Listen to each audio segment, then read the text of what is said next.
La administración del presidente Donald Trump le puso fin al estatus de protección temporal que beneficiaba a 200,000 salvadoreños que ahora podrían afrontar la deportación. Ese es el tema de la noche. Participe con la etiqueta SF sin TPS. A continuación los dejo con la nota.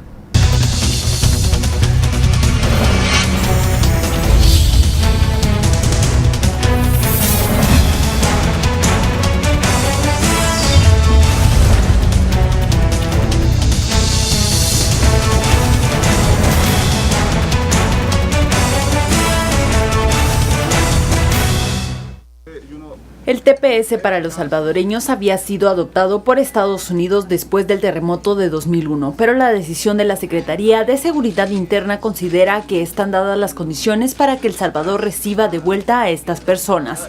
El Salvador respondió de manera tímida, enfocándose menos en la amenaza de deportación y más en la prórroga de 18 meses. En una nota, el gobierno del presidente Salvador Sánchez agradeció a Estados Unidos por este anuncio, el cual reafirmó los fuertes lazos de amistad y de cooperación que mantienen como socios históricos. Este cuadro abre un escenario de enorme incertidumbre para miles de familias salvadoreñas que eran beneficiadas del TPS y tuvieron hijos en Estados Unidos, de forma que estos últimos son ciudadanos estadounidenses. Lo supe por mi hijo ahorita que venía para acá, que habían cancelado el TPS, y sí me da mucha tristeza. Es lo que siento, tristeza, ganas de llorar. No sé qué hacer. Es algo muy triste. El canciller de El Salvador dijo a periodistas en Washington, mediante una videoconferencia, que su gobierno ahora centrará todas sus energías a negociaciones con el Congreso de Estados Unidos. Por su parte, la embajadora de El Salvador en Washington dijo a periodistas que las autoridades estadounidenses ya habían explicado que el TPS era un programa con carácter temporario y que no sería posible seguir renovándolo después de 16 años. Esto nosotros lo hemos entendido y somos respetuosos de las decisiones que tome el gobierno de Washington, dijo. El TPS desde su concepción tuvo un carácter de protección a personas en situación de emergencia humanitaria, pero sectores del gobierno estadounidense afirman que es apenas una fisura en la legislación que permite la inmigración en masas. Bienvenidos a Sin Filtro. Comenzamos la semana con esta noticia de la administración del presidente Donald Trump, en donde se revoca el estatus de protección temporal para El Salvador, para cerca de 200,000 salvadoreños que de aquí en adelante, luego de un plazo de son 18 meses, 18 meses, podrían enfrentar una deportación. ¿Qué consecuencias trae esto para la región, para el Triángulo Norte? De eso hablaremos esta noche. La etiqueta SF sin TPS. Podemos recibir sus comentarios y mensajes. Damos la bienvenida a nuestros analistas. Hoy nos acompaña Alejandra Morales, Estuardo Zapeta. Muy buenas noches. Buenas noches. Esta no es la primera vez. Nicaragua en un primer momento, Haití también. Luego se conoce esta noticia de que el Departamento de Seguridad Interna, el Homeland Security, así se le dice en inglés, decide no prorrogar este TPS para los salvadoreños. ¿Qué lectura hay que darle a esta noticia y cuáles son los puntos que no hay que pasar por alto? Estuardo. Una noticia que creo que va en la línea de las promesas que hizo el presidente Donald Trump cuando era candidato. Él sí dijo que se revisarían los estatus de temporales, ¿verdad? Y también por el lado de Estados Unidos, pero por el lado de Guatemala, El Salvador y Honduras, hay que entender que el TPS es eso, la T es de temporal, porque no solamente se elimina el de El Salvador de aquí a 18 meses, sino que también se va a revisar el de Honduras, porque Honduras también tiene un TPS. Los guatemaltecos en Estados Unidos no están cubiertos por ningún estatus temporal, ¿verdad? Aquí los guatemaltecos están, quienes sean tomados o agarrados, sobre todo por ICE, que es como se conoce a la migra, pues, para poner la palabra más popularmente directa, conocida como la migra, ¿verdad? Y simple y sencillamente van a ser regresados. Ok. ¿Cuáles son las opciones que se tienen en este momento? Primero, hay que notar que se tienen 18 meses. A partir de hoy en adelante vamos hasta 2019, por ahí. Y esos 18 meses van a tener que buscar los salvadoreños de alguna forma. Conste que los que están sujetos al TPS son personas que estando de manera indocumentada en Estados Unidos, no podían regresar porque el estatus de protección temporal les permitía quedarse en Estados Unidos después del terremoto. Esto nace después del terremoto de hace años en El Salvador. 2001, creo. 2001. Sí, 2001. y entonces esto les dijo, no van a regresar. Se intentó que Guatemala, después de cierto temblor en San Marcos, tuviésemos, pero fue muy tímido y no se logró. Entonces, eso, se van a poder quedar aquellos que por ejemplo, puedan probar una enfermedad, por ejemplo, para ponerles un ejemplo extremo, ¿verdad? Se van a poder quedar aquellos que puedan probar persecución política, que puedan probar que son parte de persecución de violencia. Y yo creo que El Salvador, en términos del Triángulo Norte, se ha convertido como muy específico, porque los mareros que agarraron recientemente en Estados Unidos, arriba de 250 mareros, de la Mara Salvatrucha, a propósito, la mayoría eran salvadoreños. Y eso da pie a la pregunta, ¿las condiciones de El Salvador son aptas para recibir a todos ninguno estos de los tres indocumentados? países del Triángulo Norte, Guatemala, El Salvador, Honduras, tenemos las condiciones aptas para recibir una migración, en el caso de El Salvador, de arriba de 200,000 salvadoreños. Nosotros tenemos arriba de 3 millones de guatemaltecos en Estados Unidos, y aquí un saludo a todos los que nos están viendo en Estados Unidos, pero que podrían ser también afectados por una política. Esto se hace también en el contexto de la discusión de DACA, porque el Congreso de Estados Unidos ahorita tiene días para tomar una decisión con relación al DACA, y al mismo tiempo se hace el día en el cual el presidente Donald Trump va precisamente a Tennessee, a Nashville, a una ciudad que es muy roja, muy republicana, y puede llegar diciendo, sigo en las promesas que hice durante la campaña. A ver, un candidato ahora presidente que cumple sus promesas, bueno, es algo que sorprende por estas latitudes, ¿no? Estemos o no de acuerdo con las promesas. Estemos o no de que acuerdo hizo. en la naturaleza de las promesas de Donald Trump, está en esa línea de endurecer la política migratoria de los Estados Unidos. ¿Qué debemos de ver en esta decisión, Alejandra, y sobre todo, cómo afecta a los 3 países de la región? Creo que la decisión tomada por el presidente, particularmente por el Departamento de Estado, quien es que es la institución que decidió no renovar este acuerdo o este tratado de protección que se tenía para los salvadoreños, va muy en la línea de lo que ha sido la política, de la forma en que se ha manejado la política exterior estadounidense desde que Donald Trump llega a gobernar. ¿Por qué?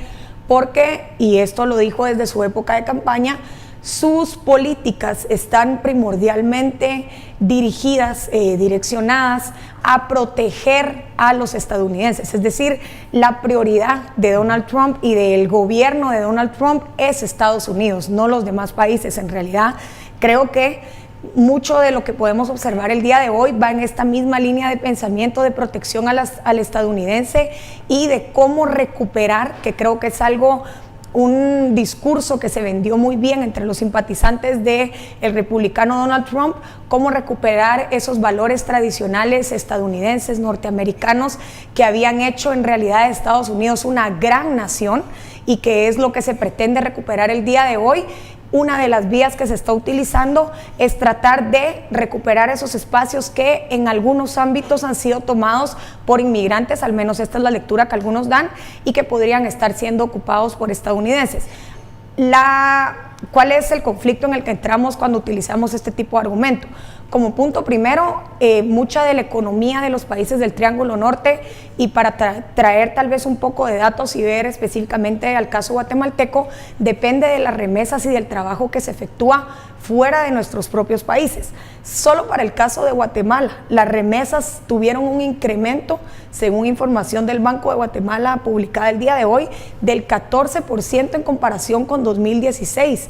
Y las remesas representan el 11% del Producto Interno Bruto guatemalteco, es decir, el dinero que los guatemaltecos y que el resto de centroamericanos que residen en los Estados Unidos están produciendo con su trabajo en Norteamérica tiene un impacto positivo y significativo en la economía de nuestros países. Entonces, esa es una de las principales consecuencias que vendrían acarreando los centroamericanos.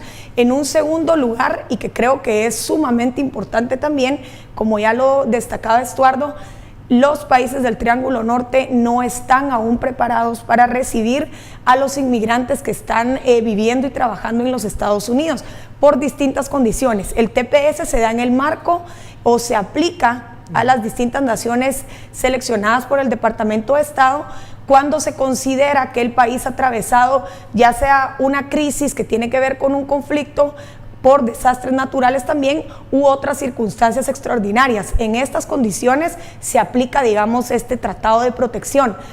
El argumento que otorga hoy el Departamento de Estado cuando dice ya no lo vamos a renovar para los salvadoreños es las condiciones de 2001 de ya ese no son terremoto las mismas, ya no son las mismas, es decir, correcto. ya no estamos atendiendo esa crisis, por ende los salvadoreños ya no necesitan esta protección que se les había otorgado. Ahora, hay una fecha importante a la que hay que ponerle mucha atención. En julio para Honduras, porque Honduras también tiene este beneficio, este estatus de protección temporal que beneficia a 86,000 hondureños que se mantienen de manera irregular en los Estados Unidos. En julio tendrán que decidir si se prorroga este beneficio o también se revoca. Las condiciones de Honduras pudiesen tal vez ser un argumento para que siga con este TPS, pero no lo sabemos, y los antecedentes nos dirían que Honduras también va a ir en la misma línea, que se le va a quitar el TPS. Pero no solo eso, sino que la administración Trump le tira esta brasa caliente al Congreso norteamericano. Correcto. Con este plazo, estos 18 meses que pareciera ser 18 meses para buscar una alternativa, es el momento en el que el Congreso pudiese hallar una forma para regularizar a estos centroamericanos. Y yo creo que esa es precisamente esa es la estrategia. Esa es la estrategia y digamos, ya él cumplió con lo que dijo en campaña. Miremoslo desde el punto de vista de un político que hace una campaña que al final es una campaña bastante sólida cuando uno ya la estudia, pues es muy consistente en el mensaje, estemos o no de acuerdo. Una cosa que estemos de acuerdo, otra cosa es analizar desde el punto de vista de la consistencia y la coherencia.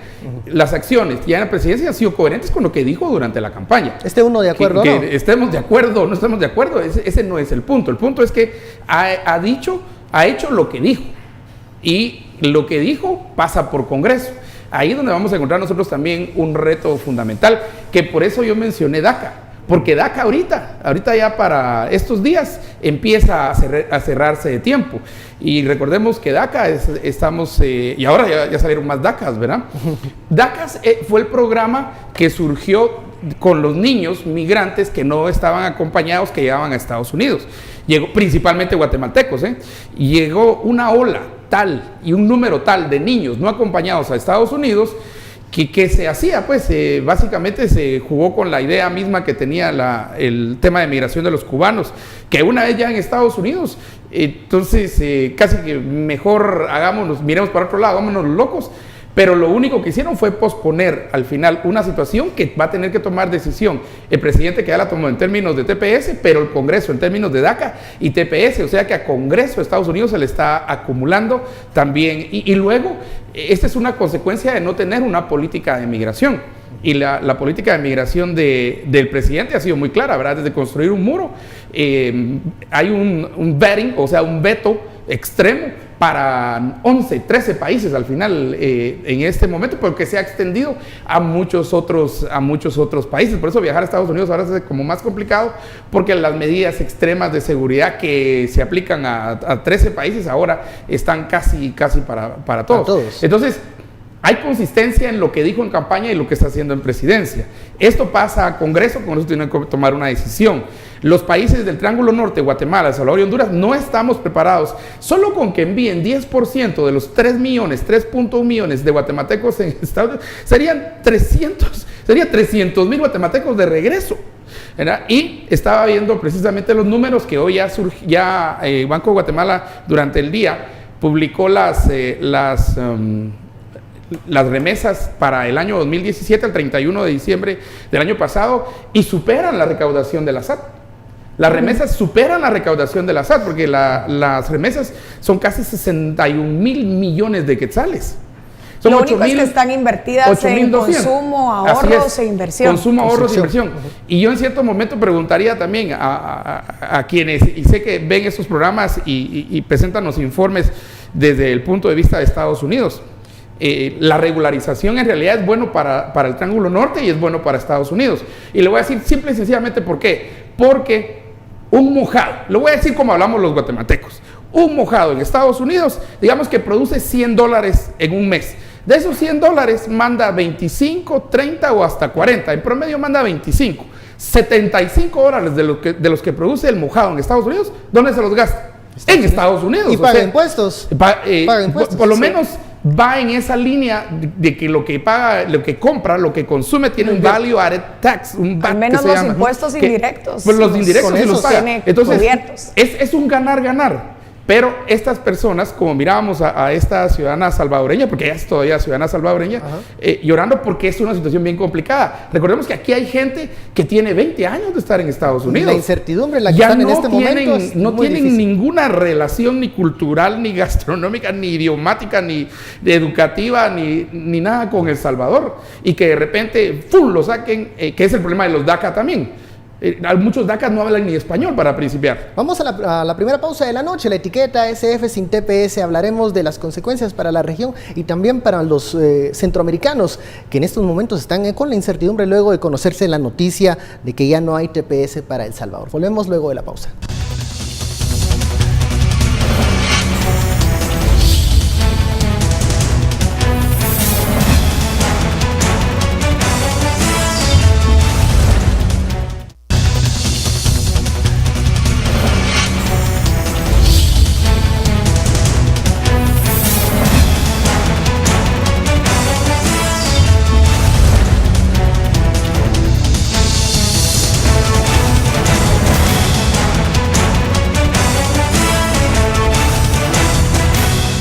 Región se va a ver impactado por una demanda muy fuerte de mercado de trabajo, por una demanda muy fuerte de políticas del Estado, no solo, como digo, en El Salvador, sino en toda la región. Y esto está con esta política, pero también hay otras políticas como el programa RISE, que también niega visas a la población por vínculos familiares, que era otra de las posibilidades por las cuales se ampliaba la posibilidad de visa para connacionales guatemaltecos.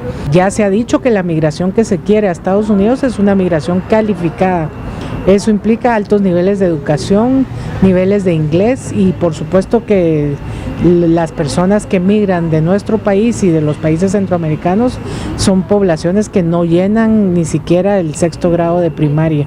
El mejor ejemplo que tenemos es Guatemala y yo creo que esa es la política correcta, la reestructuración del Estado de los estados, el cambio de las relaciones de poder en los grupos económicos y en los grupos también que han dirigido políticamente el país. Continuamos en Sin Filtro, la etiqueta SF sin TPS. Estamos analizando las consecuencias para la región luego de que se conociera que se revoca el estatus de protección temporal para cerca de 200,000 salvadoreños que se encuentran de manera irregular en los Estados Unidos. Hablábamos en el bloque anterior de la falta de oportunidades y alternativas en toda la región para estas personas que van a regresar. Pero también creo que es válido preguntarse qué se está haciendo para disminuir ese flujo de migrantes. Aquí. Acá. Sí, no es muy, vamos a ver, Becky, ese es el problema nuestro. Sí. Pero no es muy difícil, creo, identificar cuáles son las políticas que se han adoptado, al menos también por parte de los Estados Unidos, para poder mejorar esa situación de inestabilidad que se observaba en el Triángulo Norte, no solo en Guatemala. Y el ejemplo por excelencia es la Alianza para la Prosperidad del Triángulo Norte. Esta política adoptada por parte de Guatemala, Honduras y El Salvador nace primordialmente porque desde los Estados Unidos se había identificado que nuestros países, dado que se había podido presenciar la llegada de una ola masiva de menores de edad que estaban tratando de cruzar la frontera y hacerse camino hacia mejores oportunidades, fuimos vistos por parte del gobierno estadounidense como una fábrica de pobres, así lo califica nuestro compañero aquí de análisis, Philip Chicola. Nos habíamos convertido en realidad, a los ojos de los Estados Unidos, en países que se habían especializado en generar pobreza, y la falta de oportunidades era una de las principales características de nuestros países. En búsqueda de nuevas oportunidades, incluso los menores de edad, ya no digamos solo padres de familia, empezaron a trazarse un camino hacia los Estados Unidos, y eso cobró miles de vidas de centroamericanos, lo cual puso una alerta en los Estados Unidos, y como uno de los temas primordiales de la la Alianza para la Prosperidad del Triángulo Norte se habla precisamente de este tipo de migración que termina siendo tan dañina y se empiezan a evaluar posibles soluciones para mejorar las condiciones de vida de los guatemaltecos y demás ciudadanos del Triángulo Norte en sus propios países. Es en ese contexto que surgen todos estos esfuerzos por no solo reforzar las instituciones guatemaltecas y modernizar el Estado, sino también porque en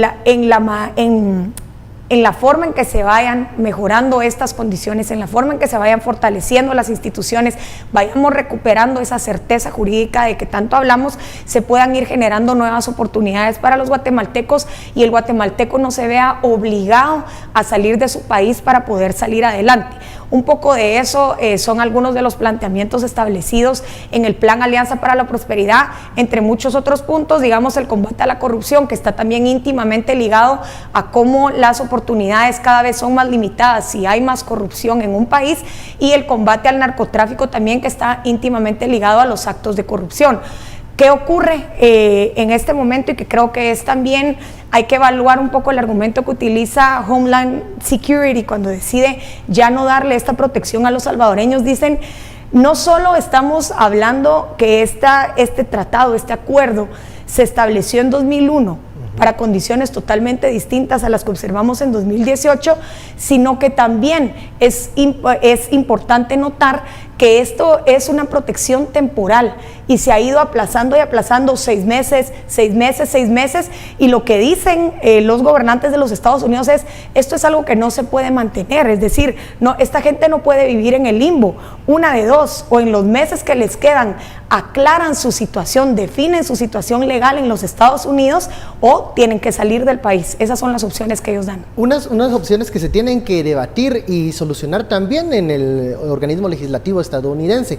Tal vez en donde la polémica radica es que cuando se llega al Congreso de Estados Unidos, mucha de la propuesta que lleva la administración Trump es no solo se van a regularizar DACA, los Dreamers, estas personas que están irregulares en Estados Unidos, pero que también van a ir acompañadas de medidas que son mucho más rígidas en vigilancia fronteriza. Ahí hay un problema. El muro, por ejemplo. Que precisamente fue uno de los temas hoy. Hoy los demócratas dicen, Trump nos tira esta papa caliente para obligarnos a apoyarlo con la construcción del muro. A financiarlo. A financiarlo, claro. Sí.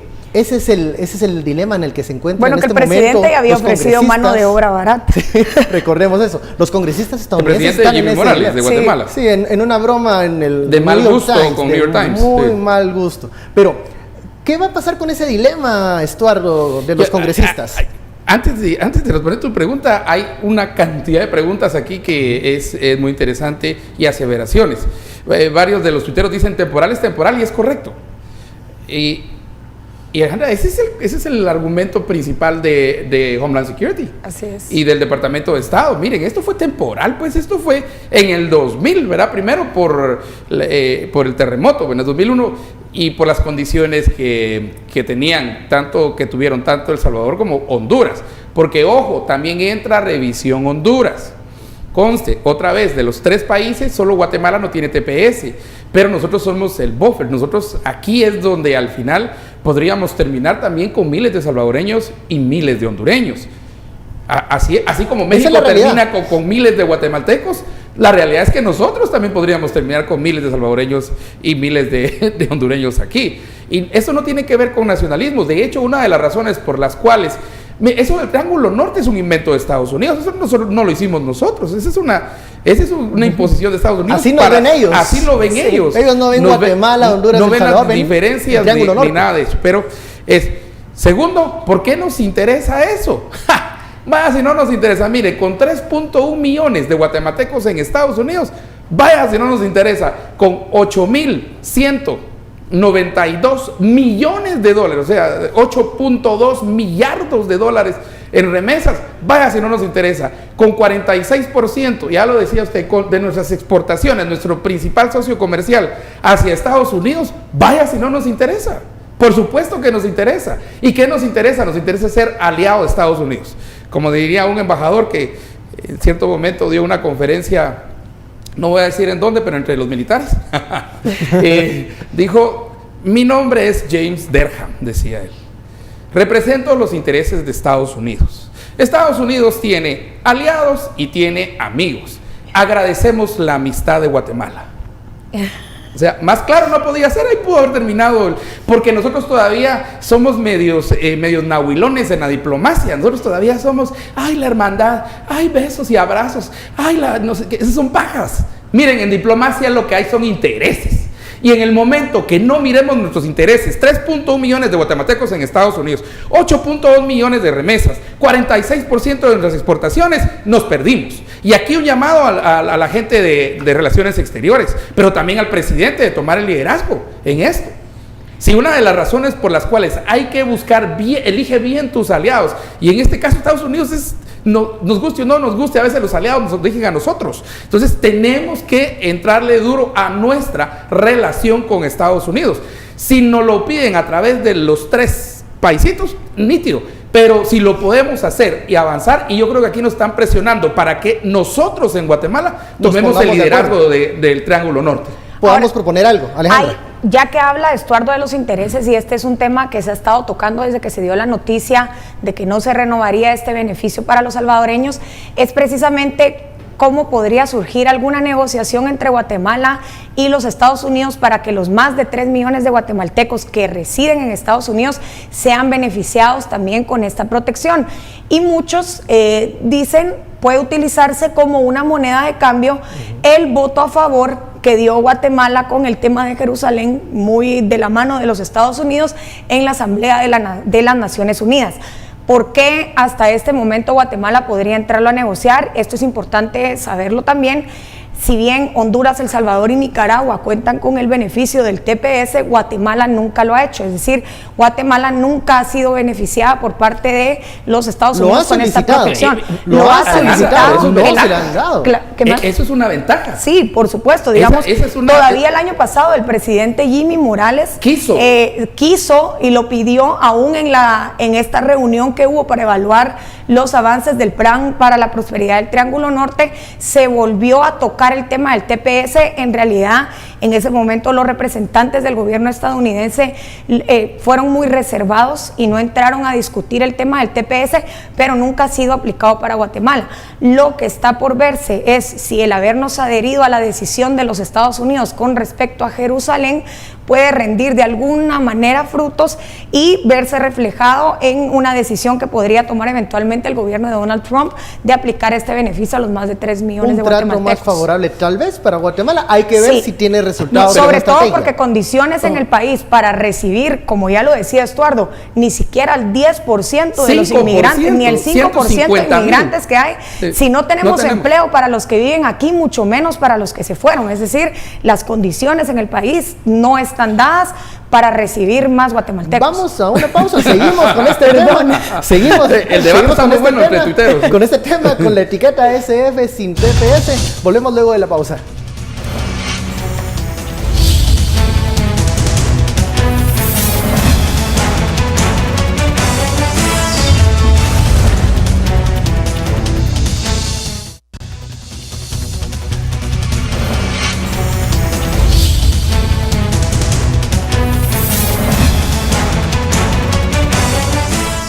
Regresamos a Sin Filtro, la etiqueta SF sin TPS. Estamos hablando de la decisión de la administración Trump y las consecuencias para la región luego de que se le pusiera fin a este estatus de protección temporal que beneficiaba a 200,000 salvadoreños que se encuentran de manera irregular en los Estados Unidos.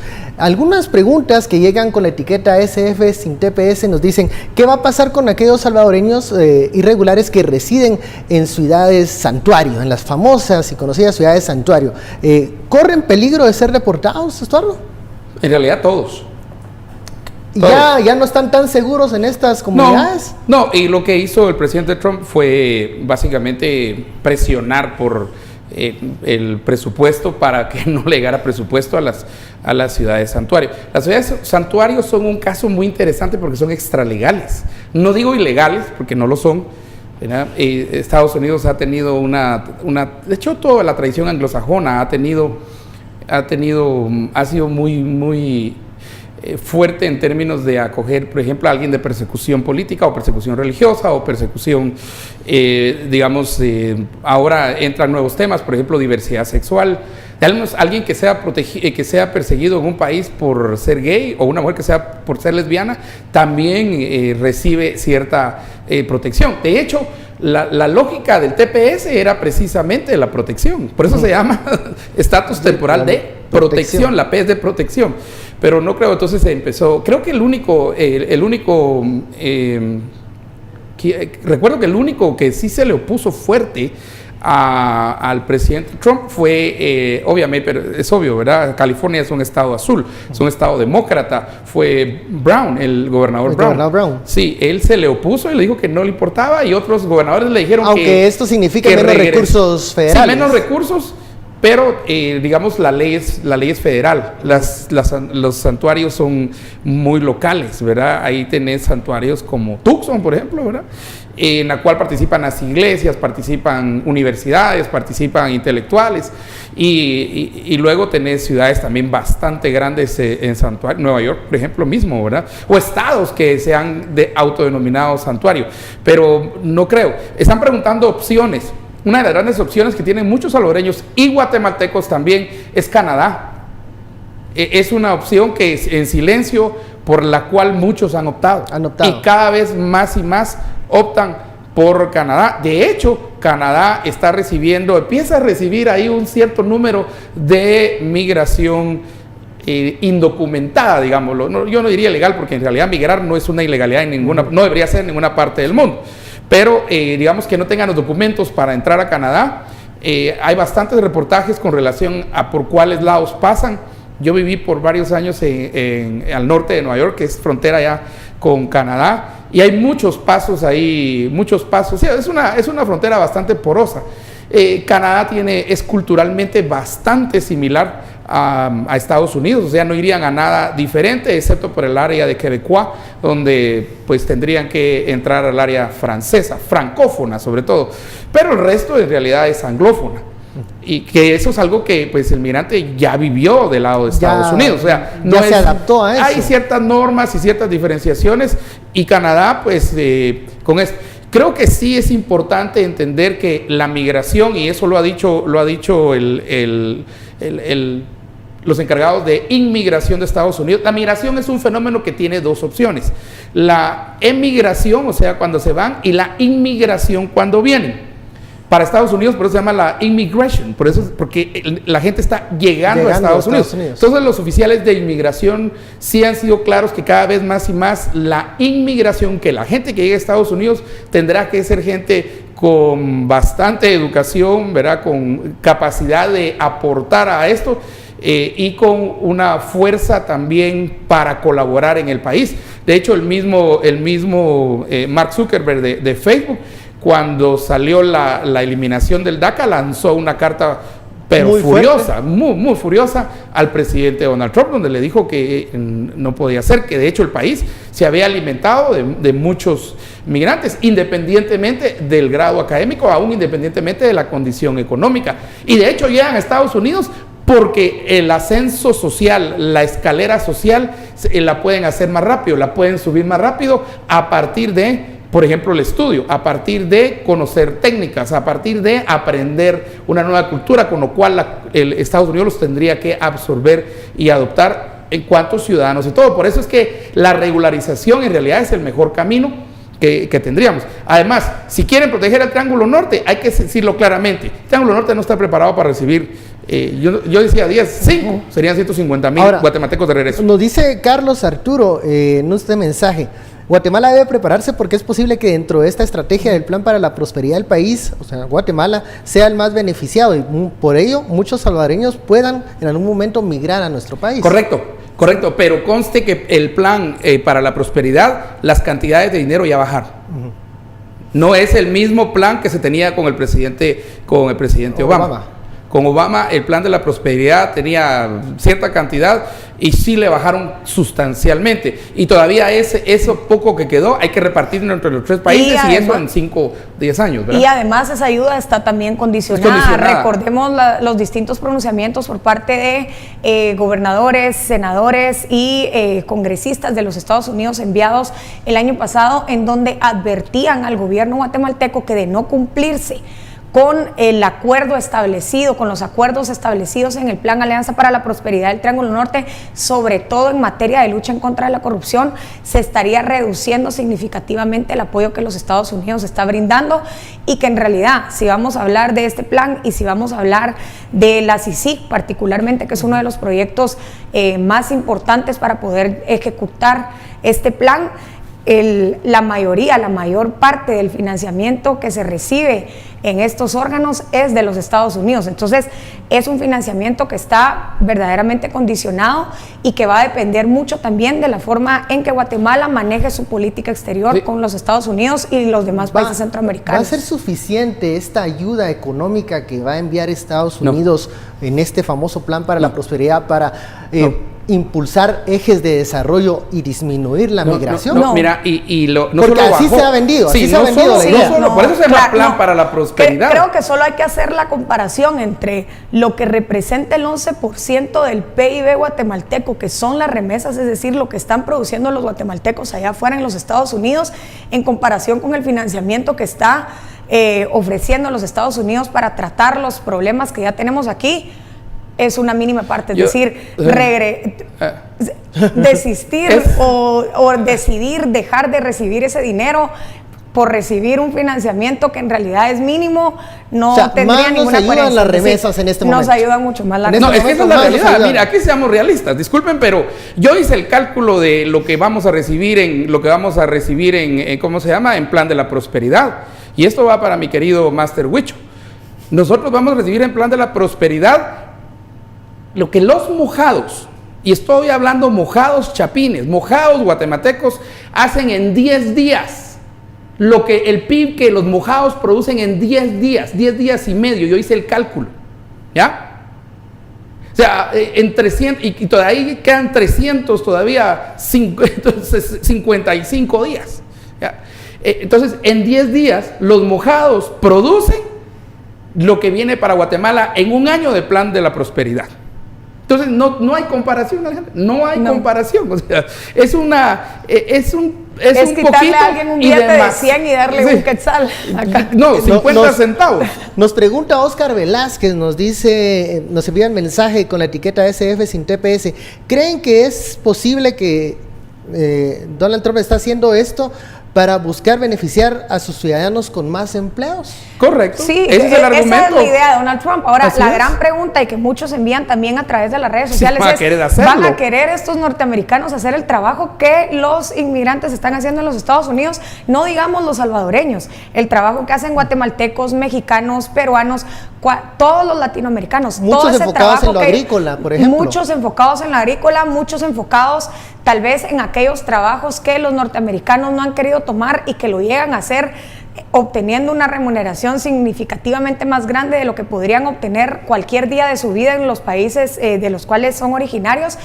No sé si hay disposición de los estadounidenses para hacerlos, simplemente porque hace tantos años no lo hacen y ha sido precisamente este foco de migrantes el que ha estado trabajando en estas áreas. Pero hay otro tema, y yo creo que uno de los objetivos no escritos, uno de los objetivos que tenemos que entender y no está explícitamente puesto en la mesa es desincentivar la migración. Ese es el gran objetivo. Ese es el gran objetivo. Pero ¿cómo la desincentivamos? Creo, requisito número 1, generación de oportunidades para estas personas. Porque es la falta de oportunidades la que los llevó a salirse. Pero si se han percatado, se están quedando en México. Claro, pasar a Estados Unidos cada vez se ha convertido en una cuestión más difícil. Y yo te lo digo, mi familia vive en un área fronteriza. Mi familia vive en Tuxtla. Ya no llegan a Estados Unidos, pero se quedan en México. Y ahí cerquita está ya el paso de Nogales, México-Nogales, es 70 kilómetros, 45 menos. Y ahí está el clásico paso Douglas, ¿verdad? Y hay otro. Fue una promesa del presidente Trump.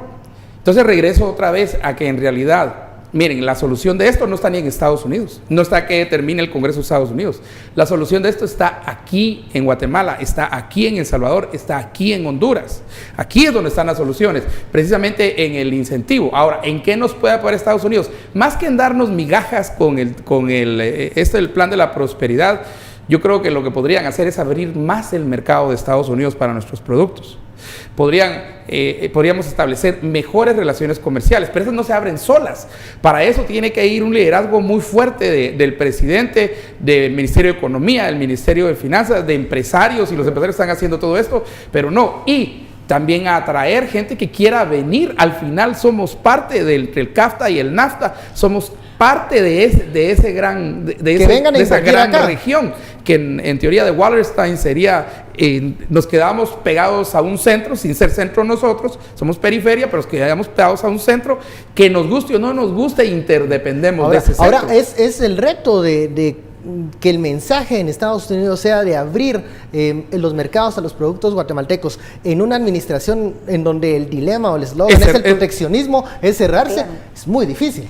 Pero y pareciera que es más fácil levantar muros. Ese es el arte. Sí, pero otro relato. Otro de los retos, y tal vez ya no volteando tanto a ver a los Estados Unidos, porque en realidad es muy fácil echarle la culpa a los Estados Unidos y decir, quede al pelo que nos saquen a los guatemaltecos de ahí si están trabajando, pero quede al pelo que nosotros también en nuestro propio país no le podamos dar las condiciones decentes para vivir a esta gente y la obliguemos a salir de acá. Entonces, un poco de lo que establecía en su comunicado el día de hoy el embajador de los Estados Unidos en Guatemala, ¿qué estamos haciendo los guatemaltecos también para generar ese ambiente de certeza jurídica y propiciar la inversión en Guatemala? Nos quedamos con ese tema y también regresamos en el último bloque con lo que dijo el embajador Arriaga respecto a la elección de la Junta Directiva del Congreso. Está advirtiendo, amenazando la embajada a los diputados. De eso hablaremos al regreso.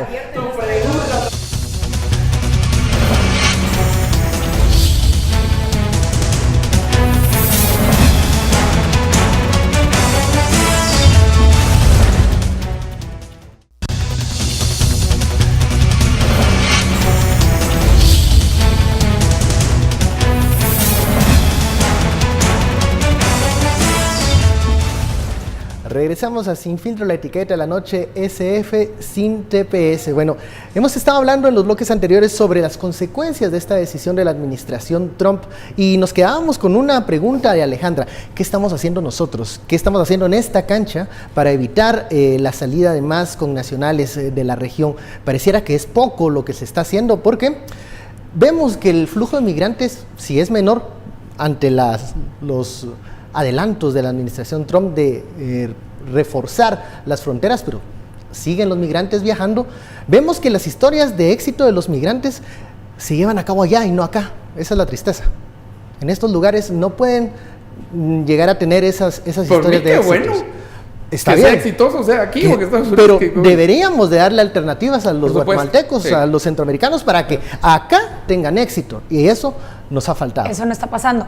Y precisamente por eso planteaba yo la pregunta, ¿qué estamos haciendo también los guatemaltecos para generar ese ambiente de certeza jurídica y de respeto al Estado de Derecho que venga y propicie la inversión en el país y que con esa inversión se generen nuevos empleos y nuevas oportunidades para los guatemaltecos que se han visto obligados a salir? Yo podría decir que tal vez el 2015 marca un antes y un después y es un momento muy importante en el desarrollo institucional guatemalteco porque viene a tratar de extraer de ese gobierno que está tan cooptado todos esos actores que fruto de los actos de corrupción se han ido enriqueciendo y que de alguna forma no solo han ido debilitando el sistema de gobierno, sino han impactado de forma muy negativa a todos los guatemaltecos y les han vetado las oportunidades de crecimiento. Ese es un momento muy importante en la historia del país, pero es un esfuerzo que no puede quedarse únicamente en extraer unas cuantas personas que han sido acusadas por actos de corrupción y creer que mágicamente todas las cosas se van a solucionar. Es por eso mismo que el embajador se pronuncia el día de hoy a través de un comunicado dirigiéndose específicamente al Congreso de la República y advirtiendo de alguna forma los peligros de nombrar a una junta directiva que sea afín a estos grupos de corrupción, y que ya se han escuchado algunos nombres ahí que le generan un poco de escalofríos a los guatemaltecos, de distintos diputados que quisieran presidir el Congreso. ¿Por qué se vuelve tan importante el Congreso para los Estados Unidos en este momento y no ponen su mirada específicamente en el presidente de la República? Porque desde el inicio del gobierno del presidente Jimmy Morales, creo que hemos podido observar cómo ha sido el Congreso de la República quien ha asumido el liderazgo y se ha convertido en el órgano más importante en materia de toma de decisiones. Precisamente por la falta de liderazgo del Ejecutivo, pareciera ser el epicentro del poder. Se convirtió en el epicentro del poder durante el gobierno de Jimmy Morales. Entonces, ¿por qué es tan importante tener un Congreso que dé confianza y que mejore la credibilidad? Primero que nada, muchas de las normas que se quieren reformar y algunas de las principales iniciativas de ley que van a contribuir para este fortalecimiento institucional y cambio que estamos buscando dentro del sistema guatemalteco van a ser conocidas y aprobadas por el Congreso de la República. De no contar con una junta directiva que esté dispuesta a embarcarse también en esta lucha en contra de la corrupción, estamos prácticamente negociando con las manos vacías. Estamos diciéndole a los países, a potenciales inversores, mire, las normas que pueden fortalecer de verdad, que pueden generar verdaderamente ese ambiente de certeza jurídica, no se van a aprobar simplemente porque los actores que las están aprobando no tienen el más remoto interés en que se mejoren las condiciones en Guatemala. Entonces, el Congreso es verdaderamente un órgano de muchísima importancia, y la Junta Directiva lo es aún más porque aprueba e incluye en agenda todas estas normas que eventualmente deben de ser aprobadas. Ya lo menciona Alejandra hoy el comunicado que publica la Embajada de Estados Unidos en Guatemala con las declaraciones del embajador Arriaga, en donde envía un mensaje al Congreso de la República. Usted dirá qué tipo de mensaje es esto, pero en otras palabras más, palabras menos, dice: Estados Unidos confía en que el Congreso elegirá una junta directiva comprometida con la lucha contra la corrupción e impunidad. La falta de ese compromiso podría afectar la cooperación de Estados Unidos con Guatemala. Un Congreso que responda a la demanda ciudadana de lucha contra la corrupción genera estabilidad para la cooperación e inversión internacional. Estas dos últimas palabras, cooperación, plan para la prosperidad, y la inversión extranjera. Ese es el mensaje del embajador Arriaga. Algunos mencionan que esta es una clara advertencia. Ya estamos a algunos días de que se vence el plazo para elegir Junta Directiva del Congreso de la República. Otros dicen que es una clara amenaza de que la ayuda se puede recortar si quien es electo presidente del Congreso no es afín a esta lucha en contra de la corrupción. ¿Qué opina, Estuardo, sobre este mensaje de la embajada? Mira, en momentos de cabildeos. En momentos, sí, en momentos fuertes de cabildeo. Primero, para quienes decían que la política exterior de Estados Unidos iba a cambiar con la salida de Todd Robinson y que la llegada de un embajador nuevo, pues medianamente conocido, y que esto iba a cambiar, entonces la tónica iba a cambiar también el rumbo.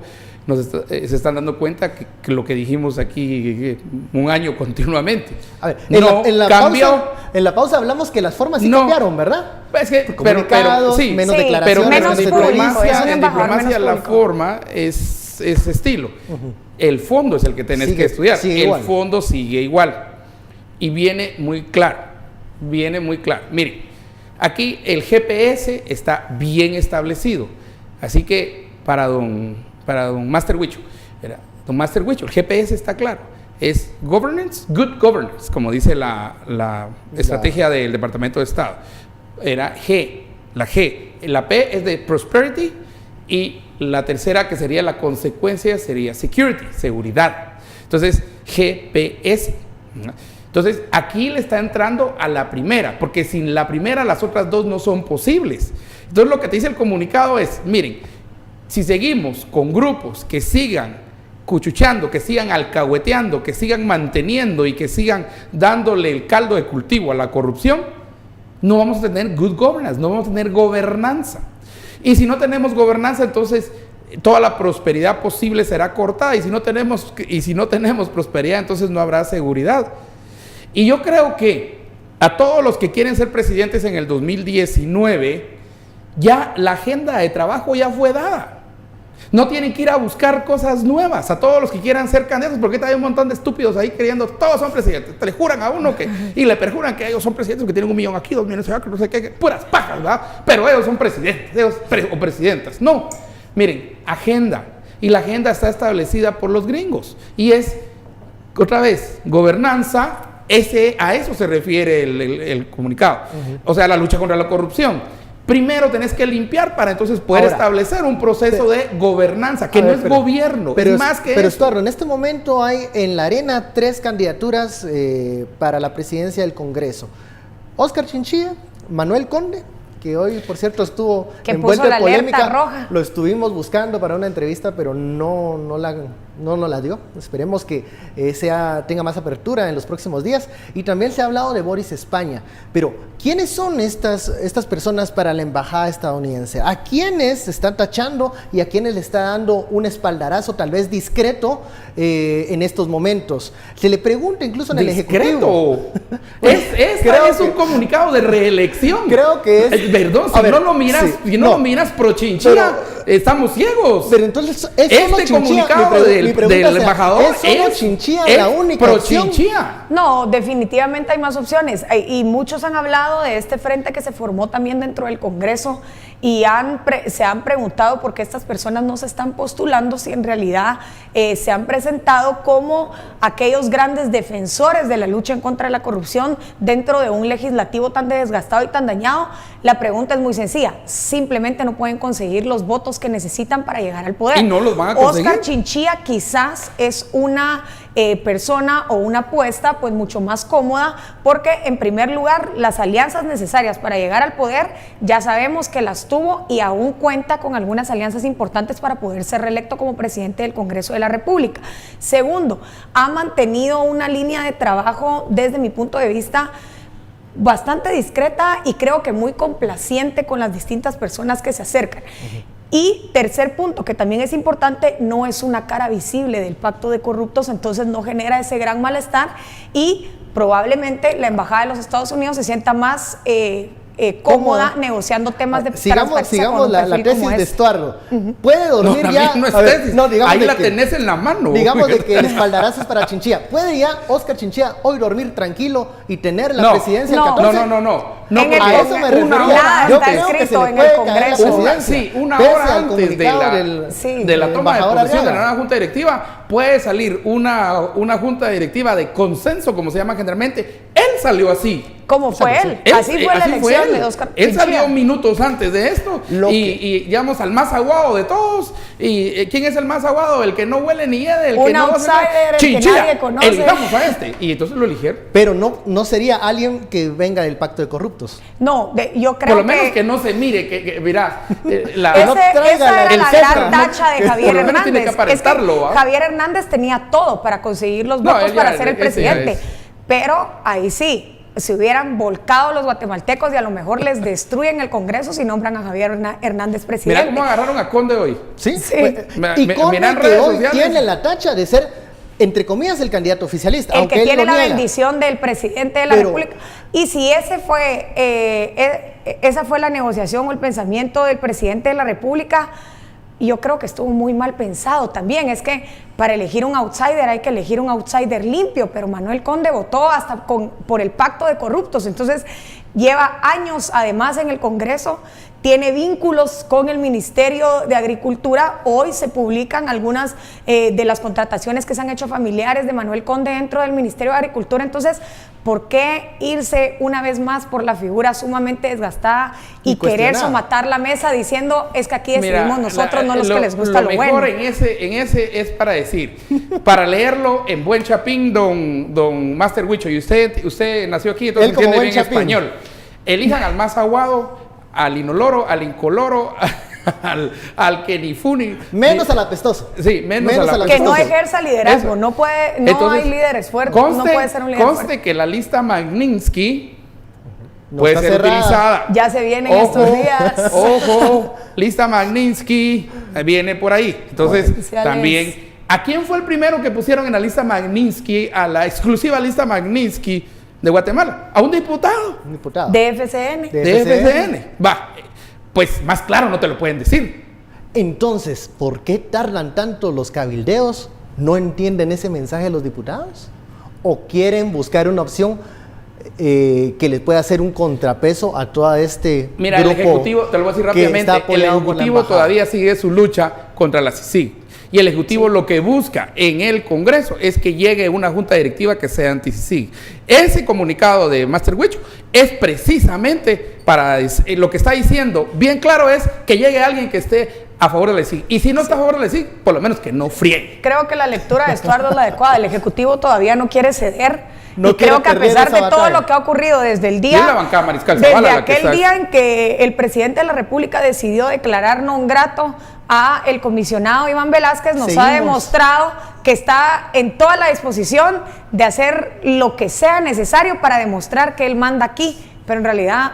Bueno, seguimos recibiendo olas de ese Perdón, tsunami, entonces, no manda bueno, sí es cierto. Usted no manda. No, usted no manda, Maremoto. o manda en un pedacito muy, muy cortito. Bueno, muchísimas gracias, Alejandra. Estuardo, a usted muchas gracias por su sintonía. Esto fue Sin Filtro. Feliz noche, nos vemos mañana.